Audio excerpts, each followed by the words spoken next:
Praise the lord. దేవునికి మహిమ కలుగునుగాక. అందరూ బాగున్నారా?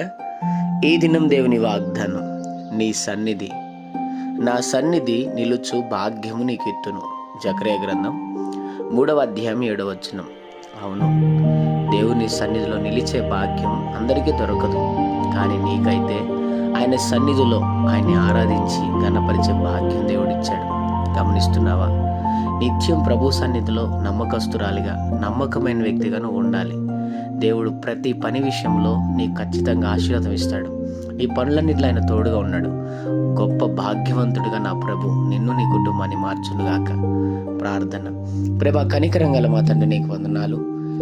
ఈ ఉదయకాల సమయంలో బిడ్డలు మీరు దీవించి బలపరిచి, వారు వెళ్తున్న ప్రయాణంలో, మార్గముల్లో, పనుల్లో, ప్రయత్నంలో నీ బిడ్డలు దీవించి బలపరిచి, వారికి వారి కుటుంబానికి మీరు తోడుగుండి దీవించమని యేసు నామములో అడుగుతున్నాం తండ్రి.